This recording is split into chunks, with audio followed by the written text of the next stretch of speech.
Les travaux de réhabilitation routière se poursuivent activement au quartier Akémine-Djogoni, dans le 3e arrondissement de Libreville. Parmi les habitants de cette zone longtemps marquée par l'enclavement et la dégradation avancée de la voirie, l'espoir est bien réel. Ce projet de route, nous le recevons avec joie. Parce que c'est un vieux projet de 2014. Et Dieu merci, le président Oligui est venu nous donner une grande joie. Nous sommes très contents. Les habitants d'Akémine-Djogoni sont pour. Et nous sommes très contents de ce projet. Et nous remercions le président. Sous l'impulsion du président de la République, ce chantier intègre une dynamique plus large de modernisation des infrastructures urbaines avec pour objectif d'améliorer durablement la mobilité, la sécurité et le cadre de vie des populations. Le quartier s'est révolutionné, ça nous fait plaisir, ça nous fait grand joie parce que moi étant dans une zone marécageuse, je suis au bord du canal, je m'inondais tous les jours à chaque pluie.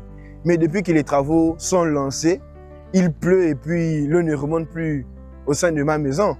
Et moi, ça me rend vraiment heureux. Ici, à Akémine-Djogoni, les engins sont donc à pied d'œuvre.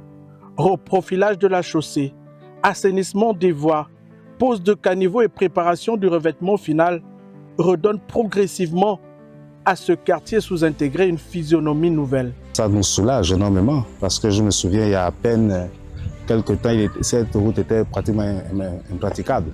Sortir là au carrefour Léon-Bas, c'était des difficultés. Or là, ça change, ça soulage la population.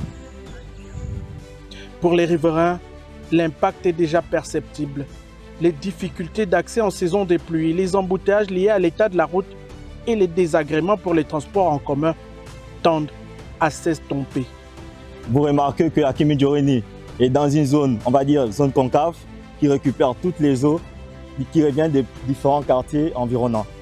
Donc c'est le premier point. Et le deuxième volet, c'est la voie, donc les voiries proprement dites, qui permettent de désengorger toute la zone, puisque Akémine-Djogoni est dans une zone stratégique, dans la mesure où elle est située à un endroit où on peut facilement rallier au carrefour Léon-Bas, on peut rallier Lokomo, donc en face du commandement en chef de police, on peut rallier Montagne-Sainte, très près de France-Tel, et on peut ressortir par la marine au niveau de la station Total Bessieux, tout comme aussi on peut revenir et sortir sur ces talons au niveau du patrimoine, donc le camp de police en face, et aussi au niveau de la zone des sapeurs-pompiers.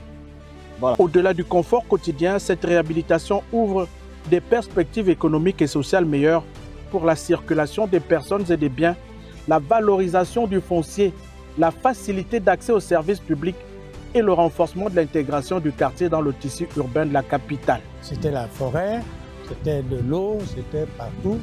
Il y a même des reptiles qui se baladaient partout.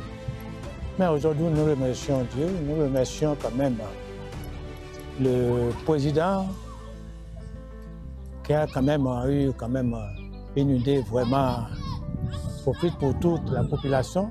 Bien plus qu'un simple chantier, c'est la matérialisation d'une volonté politique permanente qui a pour objectif de réduire les inégalités urbaines et de rapprocher les quartiers périphériques du cœur de Libreville, la belle, une capitale en pleine transformation, au grand bonheur de ses habitants, longtemps restés en marge du développement urbain.